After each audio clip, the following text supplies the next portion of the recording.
일주일 안에 가져와 못 가져오면 다른 방법을 생각해봐야겠어. 젊고 예쁜 여대생이잖아. 돈 버는 방법이야 얼마든지 있지. 딸을 구하기 위해 마지막 임무에 나선 전직 국정원 요원의 숨겨진 이야기. 오늘의 이야기 시작합니다. 그 전에 잠깐 구독과 좋아요 눌러주시면 복 받으실 거예요. 밤이 깊어가는 대학병원 복도는 형광등의 차가운 빛만이 홀로 남아 있었습니다.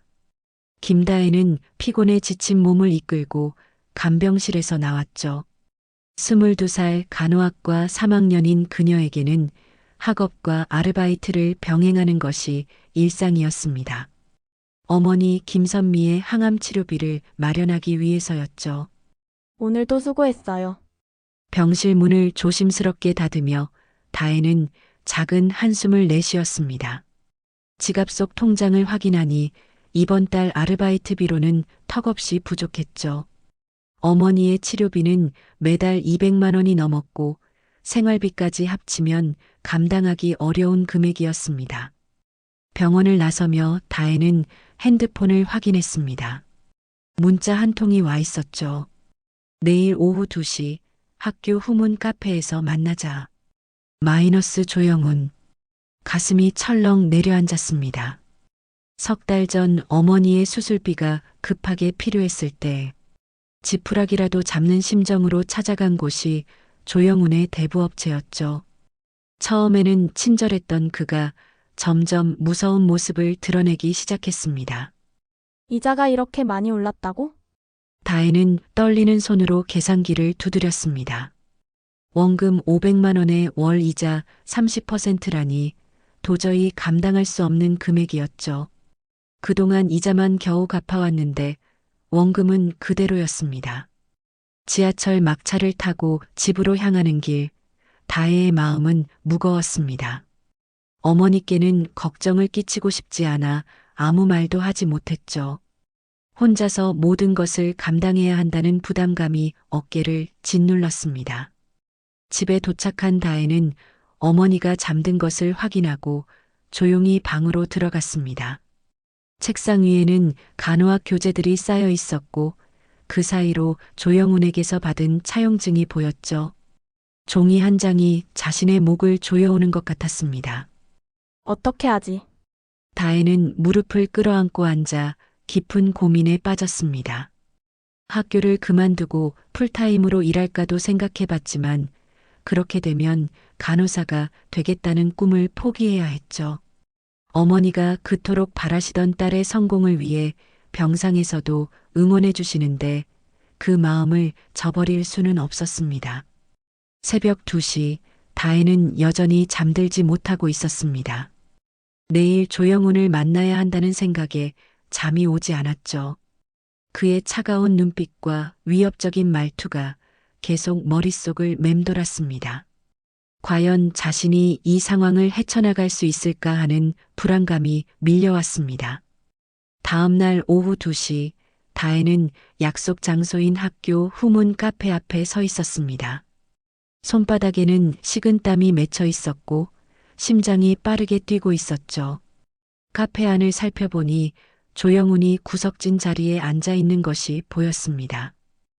늦었네. 조영훈의 첫마디였습니다. 실제로는 정시에 도착했지만 그는 불쾌한 표정을 지었죠. 40대 중반으로 보이는 그의 얼굴에는 여러 상처 자국이 있었고 목소리는 거칠었습니다. 죄송합니다. 수업이 늦게 끝나서. 다혜가 조심스럽게 자리에 앉자 조영훈은 서류 뭉치를 테이블 위에 놓았습니다. 이자, 계산서와 연체료 내역이 빼곡히 적혀 있었죠. 이번 달까지 밀린 이자가 250만 원이야. 연체료 포함해서 300만 원. 다혜는 그 금액을 보고 눈이 휘둥그레졌습니다. 지난달까지만 해도 150만 원 정도였는데 갑자기 2배로 뛴 것이었죠. 어떻게 이렇게 많이 올랐죠? 계약서에는 계약서. 거기 보면 특약 조항이 있을 거야. 연체 시 이자율 변동이 가능하다고. 조영훈은 냉소적인 웃음을 지으며 말했습니다. 다혜는 당시 급했던 마음에 제대로 읽어보지 못했던 자신을 원망했죠. 일주일 안에 가져와 못 가져오면 다른 방법을 생각해 봐야겠어. 그의 눈빛이 순간 음흉하게 변했습니다. 다혜는 본능적으로 위험을 감지했죠. 조영훈의 시선이 자신의 몸을 훑어보는 것을 느꼈습니다. 다른 방법이 뭔가요? 젊고 예쁜 여대생이잖아. 돈 버는 방법이야 얼마든지 있지. 다혜의 얼굴이 창백해졌습니다. 그가 무슨 말을 하고 있는지 알 수 있었죠. 몸이 떨리기 시작했습니다. 그런 건 절대 할 수 없어요.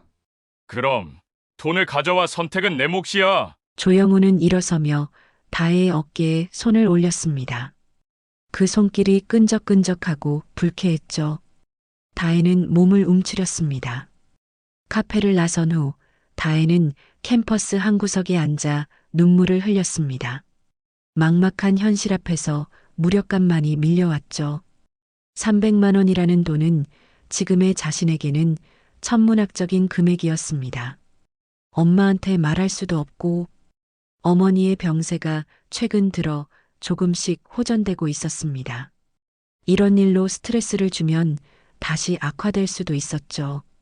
다혜는 혼자서 이 모든 것을 해결해야 한다는 부담감에 짓눌렸습니다.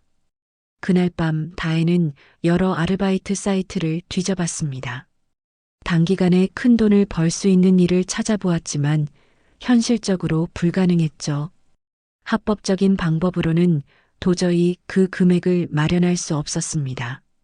일주일이라는 시간은 생각보다 빨리 흘러갔습니다. 다혜는 그동안 모든 방법을 동원해 봤지만 300만 원을 마련하는 것은 불가능했죠. 친구들에게 돈을 빌려달라고 할 수도 없었고 은행 대출은 이미 한계에 달해 있었습니다. 약속 당일 저녁 다혜는 조영훈에게서 문자를 받았습니다. 오늘 밤 10시 청담동 골목 끝 창고. 혼자 와. 평소와 달리 장소가 바뀐 것이 불안했지만 어쩔 수 없었습니다. 다혜는 떨리는 손으로 외투를 걸치고 집을 나섰죠. 청담동 골목은 밤이 되면 인적이 드문 곳이었습니다. 가로등 불빛만이 희미하게 길을 비추고 있었죠. 다혜는 스마트폰 손전등을 켜고 창고를 찾아 걸었습니다. 늦었네. 어둠 속에서 조영훈의 목소리가 들려왔습니다. 그 옆에는 덩치 큰 남자 2명이 서 있었죠. 다혜는 본능적으로 위험을 감지했습니다. 돈은 가져왔나? 죄송해요. 조금 더 시간을 주시면. 시간? 일주일이나 줬는데 또 시간? 조영훈의 목소리가 차갑게 변했습니다. 그는 손짓으로 부하들에게 신호를 보냈죠. 형님, 어떻게 할까요? 일단 데려가자. 말로는 안 통하는 것 같으니. 덩치 큰 남자 하나가 다혜에게 다가왔습니다. 다혜는 뒤로 물러서며 소리쳤죠. 도와주세요. 누구 없나요? 하지만 이 시간에 이 골목을 지나는 사람은 없었습니다. 다혜는 필사적으로 도망치려 했지만 남자가 팔을 잡았죠. 조용히 해. 소리 지르면 더 아플 거야. 바로 그때였습니다. 어둠 속에서 나직한 목소리가 들려왔죠. 손 놔. 모든 사람의 시선이 그쪽으로 향했습니다. 60대 정도로 보이는 노인 한 명이 천천히 걸어오고 있었죠. 한재원이었습니다. 할아버지, 여기서 뭐 하세요? 빨리 가세요. 조영훈이 짜증스럽게 말했지만 재원은 멈추지 않았습니다. 그의 눈빛에는 예사롭지 않은 기운이 느껴졌죠. 마지막으로 말한다. 손 놔. 재원의 목소리는 조용했지만 위압감이 있었습니다. 조영훈의 부하 중 하나가 비웃으며 다가갔죠. 할아버지가 뭔 영웅놀이야? 그 순간 믿을 수 없는 일이 벌어졌습니다. 재원이 순식간에 움직이더니 그 남자가 바닥에 쓰러진 것이었죠. 너무 빨라서 무슨 일이 일어났는지 제대로 보이지도 않았습니다. 뭐야, 이 양반? 또 다른 부하가 당황하며 재원에게 달려들었지만 결과는 마찬가지였습니다. 순식간에 제압되어 바닥에 쓰러졌죠. 조영훈의 얼굴이 창백해졌습니다. 평범해 보이던 노인이 자신의 부하들을 단숨에 무력화시킨 것이었죠. 누구세요? 그냥 지나가던 사람이야. 재원은 다혜에게 다가와 괜찮은지 확인했습니다. 다혜는 여전히 충격에서 벗어나지 못하고 있었죠. 이 일은 여기서 끝이야. 다시는 이 아이를 건드리지 마. 재원의 말에는 거부할 수 없는 위험이 있었습니다. 조영우는 뭔가 말하려다가 포기하고 부하들을 데리고 황급히 그 자리를 떠났죠. 위험한 상황이 지나간 후 재원은 다혜를 근처 24시 카페로 데려갔습니다. 다혜는 여전히 방금 전 일이 믿어지지 않는다는 표정이었죠. 따뜻한 차 한 잔이 테이블 위에 놓였지만 손이 너무 떨려서 제대로 들 수도 없었습니다. 괜찮습니까? 재원의 부드러운 목소리에 다혜는 고개를 끄덕였습니다.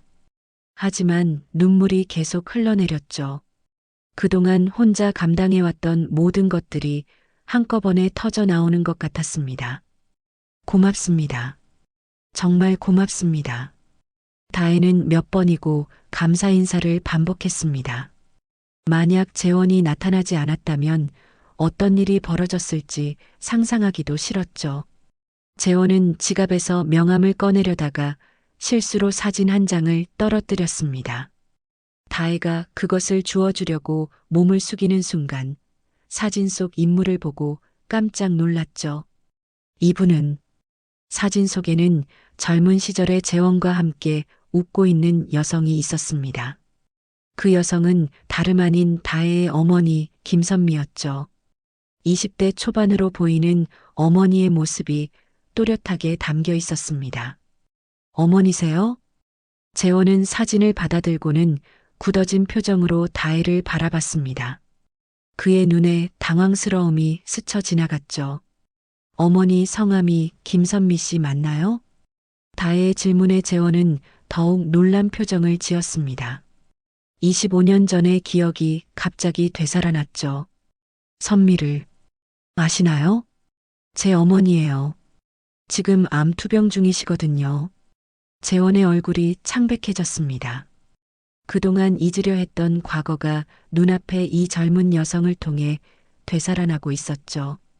다혜의 나이를 계산해 보니 묘한 가능성이 떠올랐습니다. 혹시 생일이 언제인가요? 9월 15일이요. 근데 왜 그런 걸 물어보세요? 재원의 가슴이 두근거리기 시작했습니다. 선미와 헤어진 때가 26년 전이었고 다혜의 나이는 22이었죠. 시기적으로 맞아떨어지는 것이었습니다. 아버지는 어떻게 되셨나요? 다혜의 표정이 어두워졌습니다. 이 질문을 받을 때마다 마음이 아팠죠. 아버지는 모르겠어요. 어머니께서 아무 말씀을 안 하시거든요. 제가 어릴 때부터 줄곧 물어봤지만 재원은 복잡한 감정에 휩싸였습니다. 만약 다혜가 자신의 딸이라면 지난 22년 동안 자신은 무엇을 하고 있었던 것일까요? 딸이 이렇게 힘들어하는 동안 전혀 모르고 있었다는 사실이 마음을 찢어 놓았습니다. 혹시 유전자 검사 같은 거 해보실 생각 없으세요? 재원의 제안에 다혜는 당황했습니다. 갑작스러운 제안이었지만 그녀도 궁금하기는 마찬가지였죠. 왜 그런 걸 하려고 하세요? 혹시 모르니까요. 인연이라는 게 참 묘한 거거든요. 재원은 자신의 과거를 조금씩 털어놓기 시작했습니다. 국정원에서 비밀요원으로 활동했던 일, 사랑하는 사람을 지키기 위해 떠날 수밖에 없었던 사연들을 말이죠. 그때 제가 너무 어렸어요. 사랑하는 사람을 지키는 방법을 몰랐죠. 그냥 떠나는 게 최선이라고 생각했습니다. 다혜는 재원의 이야기를 들으며 가슴이 뛰기 시작했습니다. 어머니가 절대 말하지 않던 아버지 이야기와 비슷한 부분들이 있었기 때문이죠. 유전자 검사를 받기로 결정한 후 다혜와 재원은 병원을 찾았습니다. 검사 결과가 나오기까지는 일주일 정도 걸린다고 했죠. 그동안 두 사람은 자주 만나며 서로에 대해 알아가기 시작했습니다. 어머니는 어떤 분이셨나요? 재원이 조심스럽게 물었습니다. 오랜 시간이 흘렀지만 선미에 대한 기억은 여전히 선명했죠. 정말 강한 분이세요. 저 혼자 키우면서도 한 번도 힘들다는 소리 안 하셨거든요. 아버지 얘기만 빼고는 뭐든지 다 말씀해 주셨어요. 다혜의 목소리에는 어머니에 대한 존경심이 가득했습니다. 재원은 선미가 혼자서 딸을 키워왔다는 사실에 죄책감을 느꼈죠. 혹시 아버지에 대해서 어떤 힌트라도 주신 적 없나요?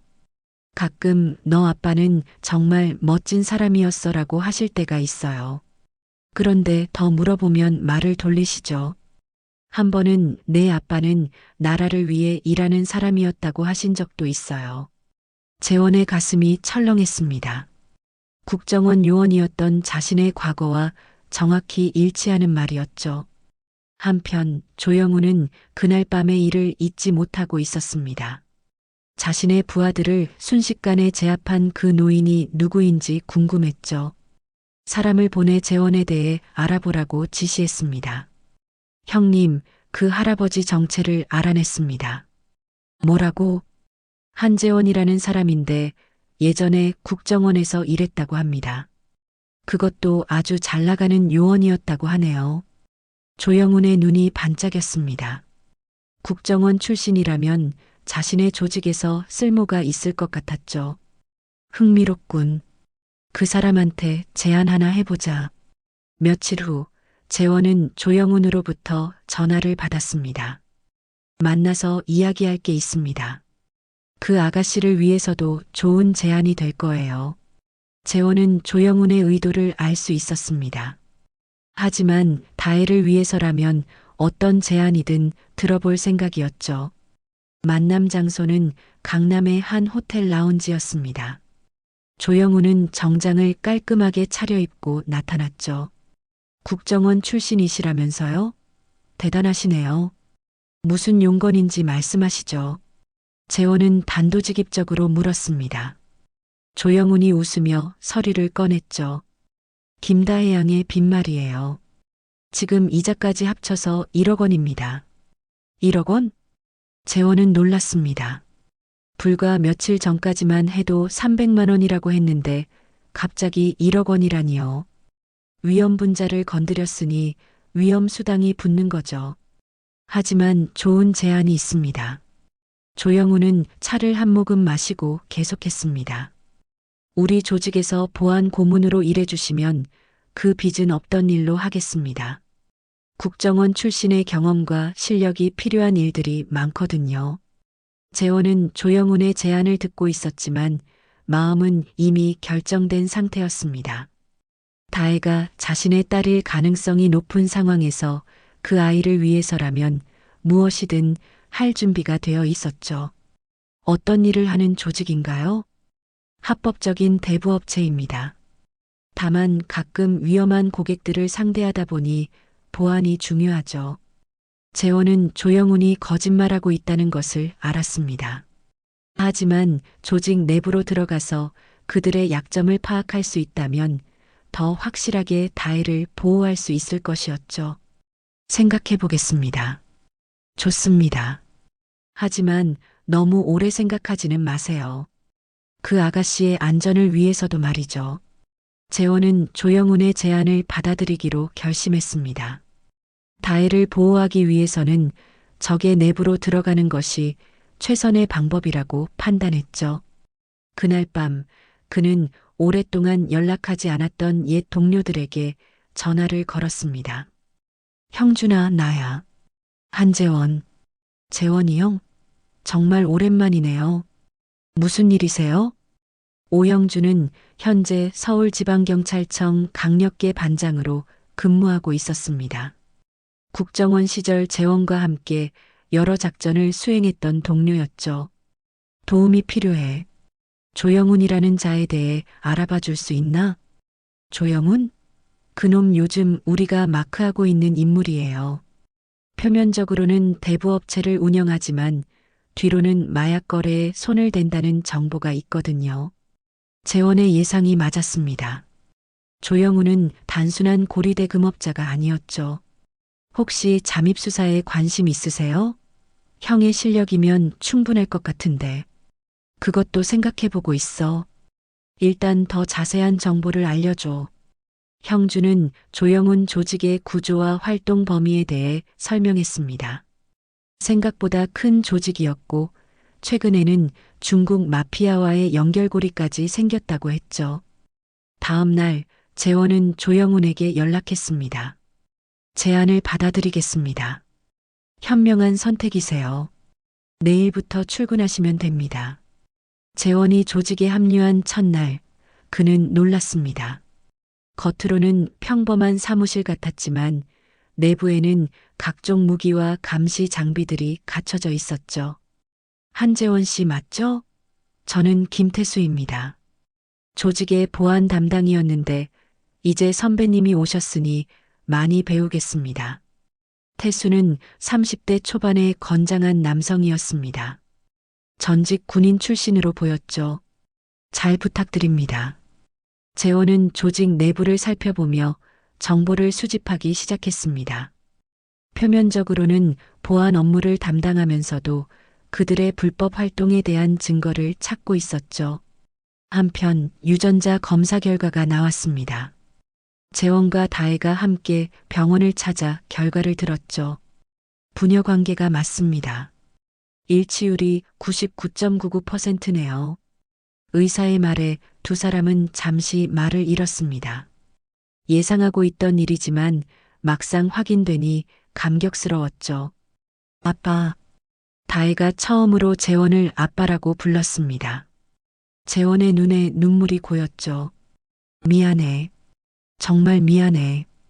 22년 동안 내 곁에 있어주지 못해서. 괜찮아요. 이제라도 만났잖아요. 두 사람은 서로를 껴안았습니다. 잃어버린 시간에 대한 아쉬움과 함께 새로운 시작에 대한 기대감이 교차했죠. 그날 저녁 재원은 다혜와 함께 선미의 병실을 찾았습니다. 선미는 재원을 보고 깜짝 놀랐죠. 재원 씨, 정말 재원 씨예요? 선미야, 오랜만이야. 다혜가 아빠를 찾았다고 했는데 설마 당신일 줄은. 세 사람은 오랫동안 이야기를 나누었습니다. 과거의 오해들이 풀리고 서로에 대한 그리움을 확인하는 시간이었죠. 하지만 재원에게는 숨겨야 할 비밀이 있었습니다. 최근 들어 심해지는 두통과 어지럼증이 단순한 피로가 아니라는 것을 알고 있었죠. 병원에서 받은 검사 결과 뇌종양 초기 단계라는 진단을 받았습니다. 이제 시간이 많지 않아. 재원은 혼자 중얼거렸습니다. 하지만 남은 시간 동안 딸을 위해 할 수 있는 모든 것을 하겠다고 다짐했죠. 조직에서 근무한 지 한 달이 지나면서 재원은 그들의 진짜 목적을 파악할 수 있었습니다. 겉으로는 대부업체였지만 실제로는 중국 마피아와 연결된 대규모 마약 밀수 조직이었죠. 그들이 준비하고 있는 것은 50억 원 규모의 거대한 거래였습니다. 재원 씨, 다음 주에 중요한 거래가 있습니다. 보안 담당으로서 전체적인 안전 계획을 세워주세요. 조영훈이 재원에게 말했습니다. 이것이야말로 조직을 일망타진할 수 있는 기회였죠. 알겠습니다. 어떤 규모의 거래인가요? 우리 조직 역사상 가장 큰 거래입니다. 중국 쪽에서 고순도 마약을 들여오는 건데 실패하면 안 되거든요. 재원은 형준에게 비밀리에 연락을 취했습니다. 거래 당일에 일제히 검거 작전을 펼치기로 했죠. 형준아, 내가 보내는 신호를 받으면 바로 들어와. 증거는 충분히 확보했어. 알겠어. 조심해, 재원아. 거래 당일이 다가오면서 재원의 두통은 더욱 심해졌습니다. 밤마다 잠을 제대로 이루지 못했고 종종 어지럼증으로 비틀거리기도 했죠. 하지만 이 작전을 성공시켜야 다혜를 완전히 보호할 수 있었습니다. 거래 당일 밤 인천 부두의 한 창고에서 모든 것이 이루어졌습니다. 중국 마피아 간부들이 도착했고 조영우는 긴장한 표정으로 거래를 진행했죠. 물건 확인부터 하죠. 중국 쪽 담당자가 말했습니다. 가방을 열자 하얀 가루가 든 패키지들이 가득 들어 있었죠. 재원은 창고 곳곳에 설치해둔 감시, 카메라와 도청 장치를 확인했습니다. 모든 것이 녹화되고 있었죠. 이제 신호만 보내면 되는 상황이었습니다. 확인 완료. 돈을 받겠습니다. 조영훈이 말하자 중국 쪽에서도 돈 가방을 꺼냈습니다. 50억 원이 담긴 가방이었죠. 바로 그때 재원이 미리 준비해둔 신호를 보냈습니다. 창고 밖에서 특수부대가 일제히 진입했죠. 경찰이다. 모두 손을 들어. 갑작스러운 상황에 조영훈과 중국 마피아들은 당황했습니다. 재원은 이미 안전한 위치로 피해 있었죠. 재원 씨, 당신이 했군요. 조영훈이 재원을 발견하고 소리쳤습니다. 그는 총을 꺼내 재원을 향해 겨누었죠. 당신 때문에 모든 게 망쳤다. 재원은 침착하게 조영훈을 바라봤습니다. 극심한 두통이 몰려왔지만 참아내야 했죠. 다혜를 건드린 게 잘못이었어. 그 계집애 때문에 이런 짓을 했다고? 조영훈이 방아쇠를 당기려는 순간 재원이 순식간에 움직였습니다. 총을 빼앗고 조영훈을 제압했죠. 하지만 그 과정에서 재원의 머리에 극심한 통증이 몰려왔습니다. 아버지, 어디선가 다혜의 목소리가 들렸습니다. 형준이 그녀를 데리고 온 것이었죠. 재원은 마지막 힘을 다해 조영훈을 붙잡고 있었습니다. 다혜야, 아빠가 널 지켰어. 재원은 그 말을 남기고 바닥에 쓰러졌습니다. 극심한 두통과 함께 의식을 잃었죠. 다혜는 울음을 터뜨리며 재원에게 달려갔습니다. 아빠, 아빠. 구급차가 도착하고 재원은 병원으로 옮겨졌습니다. 조영훈과 중국 마피아들은 모두 체포되었고 거대한 마약 조직이 일망타진되었죠. 병원에서 재원은 간신히 의식을 회복했습니다. 다혜와 선미가 병상 옆에서 기다리고 있었죠. 괜찮아요, 아빠. 이제 모든 게 끝났어요. 재원은 미소를 지었습니다. 딸을 지켜냈다는 안도감과 함께 마지막 임무를 완수했다는 만족감이 들었죠. 병원에서 깨어난 재원은 담당 의사로부터 충격적인 소식을 들었습니다. 뇌종양이 예상보다 빠르게 진행되어 이미 말기 상태에 이르렀다는 것이었죠. 남은 시간은 길어야 3달 정도라는 진단이었습니다. 아직 가족들에게는 말하지 않았습니다. 환자분이 직접 결정하셔야 할 것 같아서요. 의사의 말에 재원은 고개를 끄덕였습니다. 다혜와 선미에게 이 사실을 알리고 싶지 않았지만 남은 시간을 준비해야 했죠. 다혜는 매일 병실을 찾아와 재원을 돌봤습니다. 간병 아르바이트로 익힌 경험이 도움이 되었죠. 조영훈 조직이 붕괴되면서 모든 빚은 자동으로 해결되었고 재원이 마련해둔 자금으로 선미의 치료비 걱정도 없어졌습니다. 아빠, 이제 정말 평범한 가족이 된 것 같아요. 다혜의 말에 재원은 복잡한 표정을 지었습니다. 행복한 시간이 이렇게 짧을 줄이야 몰랐죠. 재원은 퇴원 후 남은 시간을 정리하기 시작했습니다. 먼저 법무사를 불러 유언장을 작성했죠. 자신이 국정원 시절 모아둔 재산과 퇴직금, 그리고 각종 보험금을 모두 다혜에게 물려주도록 했습니다. 이 정도면 다혜가 학업을 마치고 사회에 나갈 때까지는 충분할 거야. 재원은 또한 예전 동료들에게 부탁을 했습니다. 다혜가 어려움에 처하면 도와달라는 것이었죠. 형준아, 다혜를 부탁해. 내가 없어도 그 아이가 안전하게 살 수 있도록 지켜봐줘. 무슨 소리야, 재원아. 너는 괜찮을 거야. 형준은 재원의 진짜 상태를 알지 못했습니다. 재원은 끝까지 자신의 병을 숨기기로 했죠. 석 달이 지나면서 재원의 상태는 점점 악화되었습니다. 두통이 더욱 심해졌고 종종 기억이 흐려지기도 했죠. 다혜는 아버지의 변화를 느꼈지만 정확한 원인을 알지 못했습니다. 어느 날 재원은 다혜를 불러 마지막 이야기를 나누었습니다. 다혜야, 아빠가 너에게 해주고 싶은 말이 있어. 무슨 말씀이세요?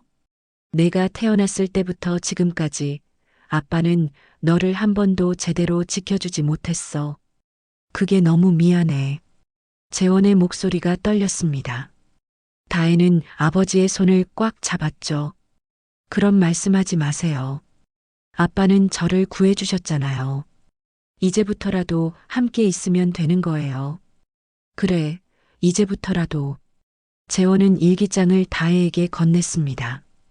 그 안에는 지난 몇 달 동안 딸에 대한 사랑과 미안함, 그리고 앞으로의 삶에 대한 조언들이 빼곡히 적혀 있었죠. 이걸 읽어봐. 아빠가 너에게 주고 싶었던 모든 말들이 들어있어. 마지막 날 재원은 김선미와 함께 선미의 무덤을 찾았습니다. 선미는 얼마 전 치료를 마치고 건강을 회복했지만 재원이 무덤을 찾자고 했을 때 이상함을 느꼈죠. 재원 씨, 왜 갑자기 무덤을 찾자고 하세요? 그냥 우리 셋이 함께 있는 시간이 소중해서. 재원은 무덤 앞에서 조용히 기도했습니다. 다혜가 행복하게 살 수 있기를, 그리고 자신이 없어도 씩씩하게 살아갈 수 있기를 간절히 빌었죠. 그날 밤 재원은 평화로운 표정으로 잠들었습니다. 다혜가 곁에서 지켜보는 가운데 그는 조용히 마지막 숨을 거두었죠. 아빠, 아빠. 다혜의 울음소리가 병실에 울려 퍼졌습니다. 하지만 재원의 얼굴에는 미소가 번져 있었죠. 마지막까지 딸을 지켜봤다는 만족감과 함께 영원한 휴식에 들어간 것이었습니다. 장례식에는 많은 사람들이 찾아왔습니다. 국정원 동료들과 경찰, 그리고 재원이 도왔던 사람들까지 모두 모여 그의 마지막을 배웅했죠. 아버지께서 남기신 말씀을 전하겠습니다. 다혜가 단상에 올라 재원의 유언을 읽었습니다. 내가 너를 지키기 위해 할 수 있는 모든 걸 했다. 이제는 내 삶을 살아가렴. 아빠는 항상 너의 곁에 있을 거야. 장례식 후 다혜는 사회복지사가 되기 위한 공부를 시작했습니다. 아버지가 자신을 지켜준 것처럼 이제는 자신이 다른 사람들을 도와주고 싶었죠. 한재원, 그는 국가의 그림자로 살았지만 딸에게는 가장 밝은 빛이었습니다. 그의 사랑은 다혜의 마음속에 영원히 남아 그녀를 지켜줄 것이었죠. 오늘도 귀한 시간 내어 끝까지 시청해 주신 구독자 여러분 진심으로 감사드립니다. 오늘의 이야기가 마음을 울렸다면 구독과 좋아요, 댓글 부탁드립니다.